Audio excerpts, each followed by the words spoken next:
जय Bhim.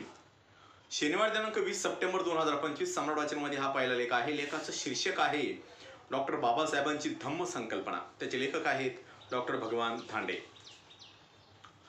14 October 1956 रोजी आपल्या लाखो अनुयायांसह बाबासाहेबांनी जे धम्मचक्र परिवर्तन घडवून आणले तो सोहळा जगाने अचंबित होऊन अनुभवला. परंतु त्यामागे बाबासाहेबांचे जीवनभराचे आशय गर्भ तत्वज्ञान उभे होते. म्हणूनच त्यांनी स्वतःला नवजन्म झाल्यासारखे वाटते आहे, नरकातून सुटल्याचा अनुभव येत असल्याची उत्कट प्रतिक्रिया दिली होती. बाबासाहेबांनी बुद्ध धम्माचा स्वीकार केला असला तरी बुद्ध धम्माकडे पाहण्याची बाबासाहेबांची एक स्वतंत्र दृष्टी होती. बाबासाहेब 8 ते 9 वर्षे अमेरिका, ब्रिटन सारख्या विकसित देशामध्ये शिक्षण घेऊन आले होते. ते ज्या काळात वावरत होते तो काळ मानवी समाज, सामाजिक, सांस्कृतिक, आर्थिक व राजकीय समृद्धीच्या दिशेने वेगाने वाटचाल करणारा काळ होता.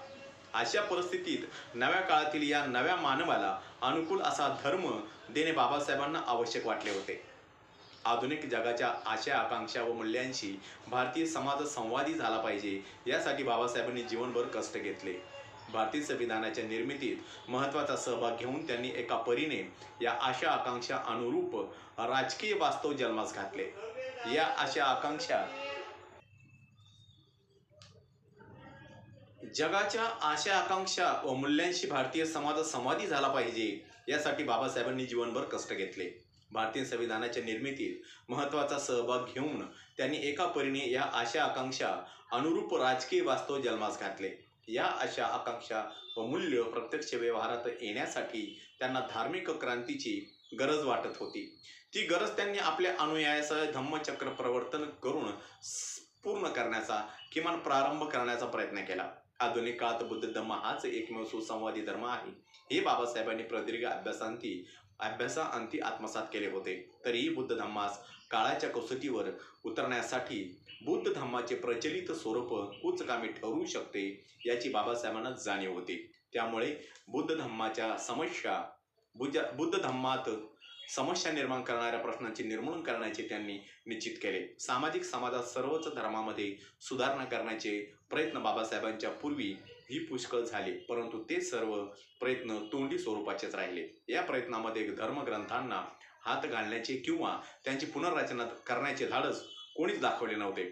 बाबासाहेब मात्र यास अपवाद ठरले. त्यांनी नव्याने स्वीकारलेल्या धर्मासाठी नवाच धर्मग्रंथ एक प्रकारे लिहून परंपरागत प्रस्थापित झालेल्या संकेतांना नाकारले. ही भारताच्या इतिहासातील अभूतपूर्व घटना होती. बाबासाहेबांनी बुद्ध धर्मास 2500 वर्षाच्या इतिहासाबरोबर विकासही आहे हे सोदाहरण दाखवून देत त्यास अधिक बुद्धिवादी व विज्ञानानिष्ठ बनविले. त्यासाठी त्यांनी बौद्ध जगताचा रोषही ओढून घेतला. बाबासाहेबांनी बुद्ध धम्मास यासाठी जे धक्के दिले त्याचा अभ्यास त्या दृष्टीने करणे महत्त्वाचे होते. बाबासाहेबांनी बुद्ध धम्माचे मूलभूत चिंतन व अभ्यास करून प्रचलित बुद्ध धम्मात निर्माण झालेल्या समस्यांची मांडणी केली. बाबासाहेबांच्या मते फ्रेंच राज्यक्रांतीपेक्षा बुद्धांनी केलेली क्रांती अधिक महान आहे, पण या क्रांतीस केवळ धार्मिक क्षेत्रापुरते सीमित करून दाखविले जाते हे खेदजनक आहे.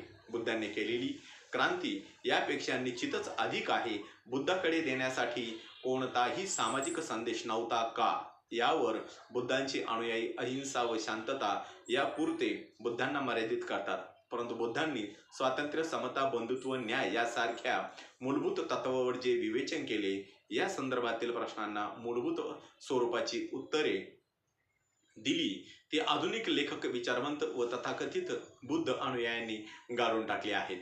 ही प्रचलित बुद्ध धम्मातील महत्त्वाची समस्या आहे. त्यामुळेच जगातील इतर सर्व धर्म संस्थापकांपेक्षा बुद्ध धम्माच्या संस्थापकाच्या जीवन व विचारांमध्ये गोंधळाची परिस्थिती आज निर्माण झालेली दिसते.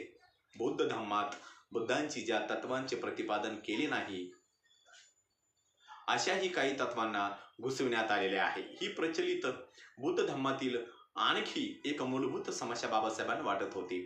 या दृष्टीने बाबासाहेबांनी प्रमुख समस्यांची मांडणी केली होती व त्याची नव्याने उत्तरे शोधण्यासाठी आवश्यकता प्रतिपादन केली होती. बुद्धांनी परिव्राज्या का घेतली? 4 आर्य सत्य बुद्धांची मूळ शिकवण आहे का? आत्मा कर्म व पुनर्जन्म या संबंधीची बुद्धांची मूळ धारणा काय होती, भिक्खू संघ निर्माण करण्यामागे बुद्धांचा नेमका उद्देश काय होता. बाबासाहेबांच्या मते या प्रश्नांची सोडवणूक केवळ सैद्धांतिक सातत्याच्या दृष्टिकोनातूनच नव्हे तर बुद्ध धम्माच्या भविष्याच्या दृष्टिकोनातूनही सोडवणे आवश्यक आहे.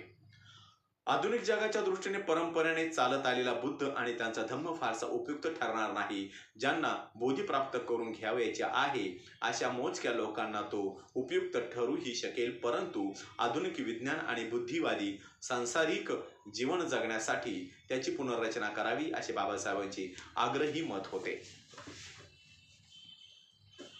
बुद्ध साहित्यामध्ये मांडलेले तत्वज्ञान बुद्धांचा जीवन प्रवास पारंपरिक पद्धतीने बोधी प्राप्त करण्याच्या मध्यवर्ती बिंदूलाच महत्त्वाचे स्थान देत होते.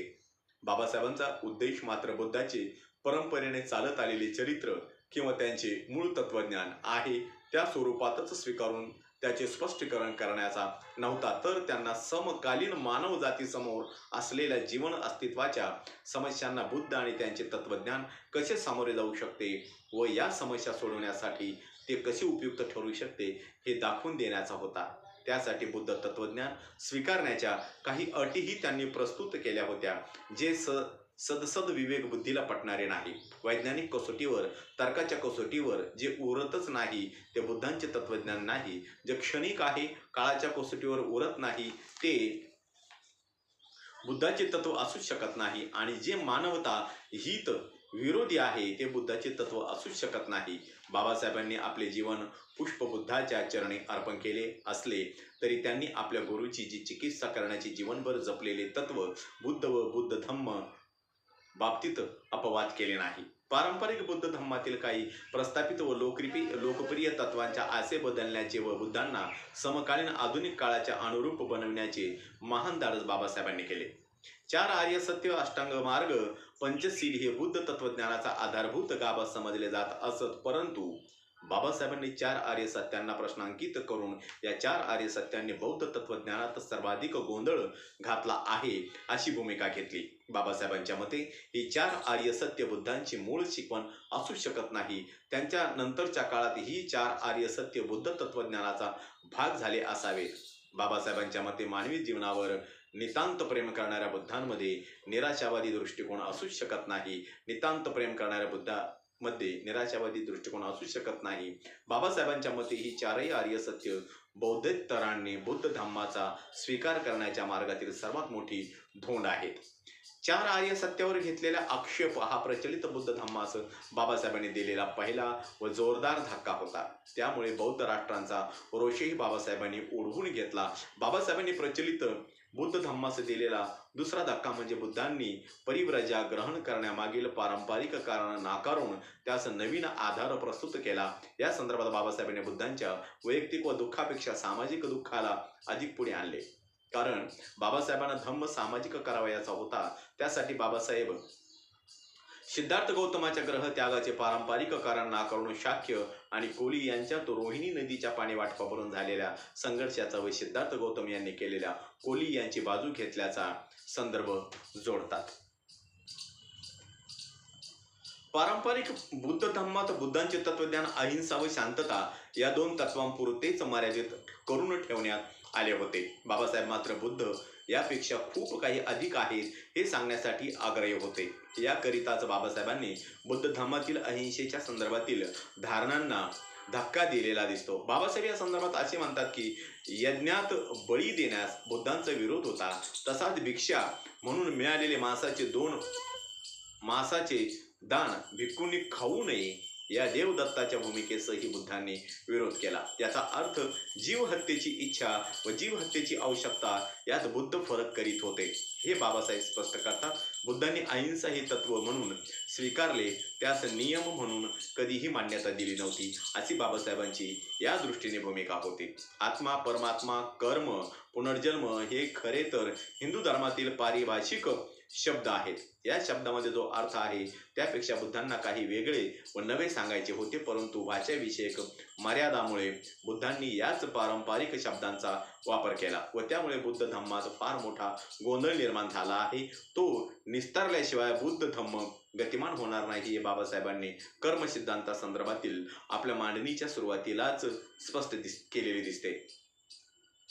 यासाठी बाबासाहेबांनी बुद्धांचा कर्मसिद्धांत व त्यातील आशय नव्या संदर्भामध्ये स्पष्ट करून बुद्ध वैज्ञानिक सिद्धांताच्या किती जवळ पोहोचले होते याचे विचार आजच्या काळातही किती प्रस्तुत ठरतात हे जगाला दाखवून दिले.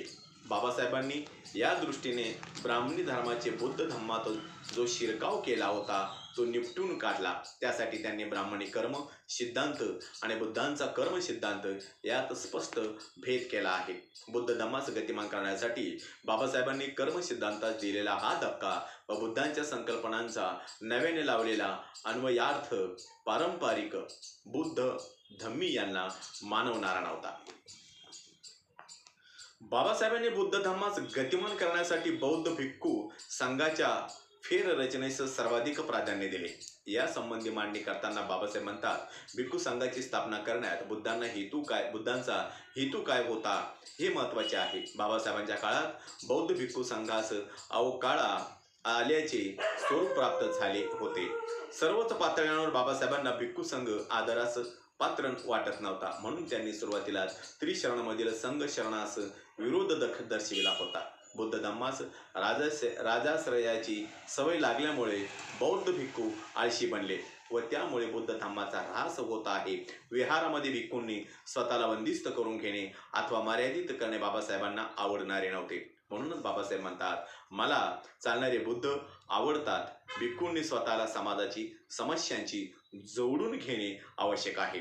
त्यांनी स्वतः या कर्तव्यप्राप्ती प्रामाणिक राहून बुद्धांचे मूळ तत्वज्ञान ग्रहण करण्याची त्यांची धारणा करण्याची अधिक गरज आहे. आशिया खंडातील युवक बौद्ध भिक्खूंना पिवळा धोका म्हणून ओळखतात अशी खंतही त्यांनी रंगून येथील आंतरराष्ट्रीय बौद्ध परिषदेत व्यक्त केली होती. त्यासाठी Babasaheb Ramakrishna mission, Christian missionary व मार्क्सवादी कार्यकर्त्यापासून बौद्ध भिक्खूंनी शिकावे, धडा घ्यावा असा आग्रह धरतात. त्यासाठी प्रसंगी भिक्खूंनी संघर्ष केला तरी चालेल असे बाबासाहेबांना वाटत होते. यासाठी ते बुद्धांच्या एका वचनाचा संदर्भ देतात. आपण श्रेष्ठ शील, श्रेष्ठ प्रयास, श्रेष्ठ प्रज्ञा यासाठी युद्ध करतो म्हणून आपण योद्धे आहोत. जेथे शील संकटात आहे त्यावेळेस संघर्ष टाळू नका, आजच्या वेळी गप्प बसू नका. बाबासाहेबांच्या मते बौद्ध भिक्खू म्हणजे केवळ बोधी प्राप्तीसाठी ध्यानधारणा करणारा माणूस नसून तो अन्यायविरोधी सर्व शक्तीनिशी संघर्ष रत असणारा माणूस असतो. त्याच्या समाजात आदरयुक्त दरारा असावयास हवा अशी रास्त अपेक्षा बाबासाहेब व्यक्त करतात. परंतु बुद्धांच्या केवळ भक्तीत दंग असलेल्या पारंपरिक बुद्ध धम्मी यांना हा बाबासाहेबांनी दिलेला धक्का मानवणारा नव्हता. बाबासाहेबांनी बुद्ध धम्माचे तत्वज्ञान विशुद्धतेचा मार्ग, सदाचरणाचा मार्ग व सद्गुणांचा मार्ग या 3 पायऱ्यांच्या आधारे मांडले आहे. यातील दुसऱ्या पायरीवर आर्य अष्टांग मार्गाचा आधार घेतला आहे. परंतु यातील सम्यक समाधी या 8व्या अष्टांग मार्गासाठी त्यांनी आध्यात्मिक भाग वजा करून प्रज्ञाशील, करुणा, मैत्री यासारख्या मनाशी संबंधित असणाऱ्या वास्तव घटकावर अधिक भर दिला आहे. डोळे बंद करून समाधीस्थ होणाऱ्या व बाह्य वास्तव जगाशी नाते तुटलेल्या पारंपरिक बौद्ध धर्मीयांना हा सम्यक समाधीचा नवा अर्थ पेलवणारा नव्हता. बाबासाहेबांनी बुद्ध धम्मातील पुनर्जन्माच्या कल्पनेने निर्माण झालेल्या गोंधळासही निस्तारण्याचा प्रयत्न केला आहे. म्हणूनच पुनर्जन्माची चर्चा करताना पुनर्जन्म कशाचा याची चर्चा प्रथम त्यांनी केलेली दिसते. बुद्धांच्या मताप्रमाणे शरीर धारणा मुख्यतः 4 महाभूतांमधून होते: पृथ्वी, आप, तेज आणि वायू. बुद्ध हे आकाश हे महाभूत नाकारतात. माणूस जेव्हा मृत्यू पावतो तेव्हा 4ही मूल द्रव्य नष्ट होत नाहीत, तर ती आकाशात असणाऱ्या त्यांच्या मूळ साठ्यात जाऊन पुन्हा समाविष्ट होतात. जेव्हा याच साठ्यातून पुन्हा ही 4 मूळ द्रव्य किंवा महाभूते एकत्र येऊन शरीर धारणा करतात तेव्हा नवीन जीव जन्म घेत असतो. याला बुद्ध पुनर्जन्म म्हणतात. परंतु हा पुनर्जन्म आत्म्याचा नसून तो मूळ तत्वांचा आहे. तोच माणूस जन्माला येतो असे बुद्धांनी कोठेही नमूद केलेले नाही. पुनर्जन्माच्या रंजक कथांमध्ये रमणाऱ्या पारंपरिक बुद्ध धम्मी यांना बाबासाहेबांनी हा दिलेला एक धक्काच होता. जीवनाच्या परिपूर्तीपर्यंत पोहोचणे म्हणजे धम्म होय. अशी धम्माची मांडणी बाबासाहेब करताना बुद्धांनी मांडलेला धर्म, धम्म व सद्धम्म या संकल्पनांचा संदर्भ घेतात. बुद्ध काळात निर्वाण प्राप्तीला फार महत्त्व होते, परंतु बुद्धांनी मांडलेला निर्वाणाचा विचार व सिद्धांत त्यांच्या समकालीन व पूर्व सुरींपेक्षा फार वेगळा आहे, हे बाबासाहेब स्पष्ट करतात. बाबासाहेबांच्या मते बुद्धांच्या निर्वाणाच्या संकल्पनेत प्रामुख्याने 3 बाबींचा अंतर्भाव होता. एक, बुद्धांनी आत्म्याच्या मोक्षापेक्षा सजीवांचे सुख निर्वाणात महत्त्वाचे मानले. दुसरे म्हणजे याच जीवनात आणि संसारात निर्वाण प्राप्ती होते. आणि तिसरे म्हणजे निर्वाण म्हणजे सतत भडकत असणाऱ्या वासना व विकारांना नियंत्रित करण्याचा एक सराव होय. बाबासाहेब निर्वाण व महापरिनिर्वाण यातही भेद करतात. माणसाला येणारा मुक्तीचा अनुभव म्हणजे निर्वाण. निर्दोष जीवनाचा अर्थ येथे अभिप्रेत आहे. जो माणसाला जिवंतपणीच सुखी मिळू शकतो असा विश्वासही बाबासाहेब देतात. व निर्वाण हे दुसरे तिसरे काही नसून ते अष्टांग मार्गाचे अनुसरण होय, हेही स्पष्ट करतात. बाबासाहेबांनी निर्वाणाचा सहसंबंध आर्य अष्टांगिक मार्गाशी जोडून बौद्ध जगताला आणखी एक महत्त्वाचा धक्का दिलेला दिसतो. बुद्ध आणि त्यांचा धम्म हा ग्रंथ म्हणजे प्राचीन बुद्ध तत्वज्ञानात आणि आधुनिक विज्ञान, सामाजिक व राजकीय विचार यांच्या संयोगातून साकार झालेले मानवी समाज विज्ञान आहे. म्हणूनच त्यांनी धम्माचे स्वरूप स्पष्ट करताना त्याची धर्माची तुलना करून धर्मापेक्षा धम्म पूर्णपणे कसा वेगळा आहे हे स्पष्ट केलेले आहे. या शब्दात ज्येष्ठ विचारवंत रावसाहेब कसबे यांनी भक्ती आणि धम्म या ग्रंथात बाबासाहेबांच्या धम्माच्या नव्या विचारांचे मूल्यमापन केले आहे. हिंदू धर्माच्या गुलामीतून शूद्रातिशूद्रांना मुक्त करण्यासाठी बाबासाहेबांना या समुदायास नवा धर्म देण्याची आवश्यकता वाटली, परंतु आपल्या मागे आलेल्या या समुदायाची गत आगीतून फुफाट्यात अशी होऊ नये यासाठी त्यांनी प्रचंड ज्ञानसाधना करून बुद्ध धम्माच्या मार्गाची निवड केली. आधुनिक जगतातील स्वातंत्र्य, समता, बंधुत्व, न्याय या मूल्यांची भारतीय समाजाची समताधिष्ठित पायावर उभारणी करण्यासाठी बाबासाहेबांनी आग्रही मान्य केली. भारतीय समाजाची समताधिष्ठित पायावर उभारणी व्हावी या महान उद्दिष्टांसाठी आपले जीवन समर्पित केले होते. त्यांनी भारतीय संविधानाची केलेली निर्मिती, बौद्ध धम्माचा स्वीकार या महान ध्येयांच्या उद्दिष्टपूर्तीसाठीच होता. यासाठी त्यांनी हिंदू धर्मास जसे धक्के दिले तसेच धक्के बौद्ध धम्मासही दिले, परंतु त्यांच्या अनुयायांनी मात्र याकडे फारसे गांभीर्याने पाहिले नाही. परिणामी बुद्ध आणि त्यांचा धम्म या ग्रंथाची बाबासाहेबांच्या बुद्ध धम्म विषयक विचारांची चर्चा जागतिक स्तरावर ज्या प्रमाणात होणे अपेक्षित होते त्या प्रमाणात झालेली दिसत नाही. बौद्ध धम्मास गतिमान करण्यासाठी बाबासाहेबांनी ज्या योजना मांडल्या होत्या त्या प्रत्यक्षात तर आल्या नाहीत, उलट त्यावर बोलणे हे द्रोह असल्यासारखे मानले जात आहे. ही चिंतनीय बाब बौद्ध धम्माचे अनुयायी जेवढ्या लवकर समजतील तेवढ्या लवकर ते बाबासाहेबांना अपेक्षित धम्माच्या जवळ पोहोचतील व बुद्ध धम्मासाठी जागतिक जनमत संवाद होईल हे निश्चित. या ठिकाणी हा लेख संपलेला आहे. माझा प्रत्येक व्हिडिओ बघण्यासाठी माझ्या प्रत्येक व्हिडिओ लाईक करा, शेअर करा, सबस्क्राईब करा आणि बेल आयकॉनवर क्लिक करा. जय भीम, जय भारत, जय बुद्धभूमी.